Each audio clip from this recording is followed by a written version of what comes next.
એ પાપાની પરી, આ રૂમ માંથી બહાર નીકળો, તમને આજે છોકરો જોવા આવવાનો છે. અને જો છોકરાની સામે વ્યવસ્થિત જવાબ દેજે, નહીતર આ તે 20 વર્ષમાં જેટલા કાંડ કર્યાસ ને એટલા સ્ટેટસમાં મૂકવા મને 5 મિનિટ નહીં થાય. અને આજ વખતે જો છોકરો ના પાડીને ગયો ને તો આજ હારા વાટ નહીં રે તારા. અને આમ જોવો, તમે આ ન્યૂઝ ચેનલ જોવાનું બંધ કરો, આ વાંદાઓની પાર્ટી જોવાનું બંધ કરો બધું. આ કઈ પાર્ટી ગઈ ને કઈ પાર્ટી આવી ને ઈ આ તારા બાપાને ચિંતા છે, પણ આજ કઈ પાર્ટી છોકરીને જોવા આવવાના છે ને ઈ તારા બાપાને કાંઈ ચિંતા નથી. એ મનીષાબેન, ઓલા તમારા મોંઘા કાચના ગ્લાસ છે ઈ આપો ને.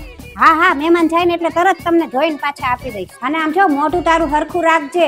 અને આ મનીષાબેને ઓલા મોંઘા કાચના ગ્લાસ આપ્યા છે ને એમાં જ તે શરબત લઈને બહાર આવજે. આ છોકરા વાળા પૂછે ને તો એમ ન કહેતી પાછી કે મને તો મેગી ને પાસ્તા આવડે છે. એમ કેજે કે દાળ ભાત શાક ઊંધિયું પૂરી બધુંય મને આવડે છે. અને એકવાર ખાલી મેં તને ચા બનાવવાનું કીધું તું ને એમાં તો તે આખું રસોડું રમણ ભમણ કરી નાખ્યું તું, એટલે વ્યવસ્થિત કરજે બધું. અહીંયા અમને પરસેવો વળી જાય છે તને સમજાવવામાં, ખબર નહીં ને હાહરે જઈને હું કરીશ, બધાયને ઊંધા વાળી દઈશ તું.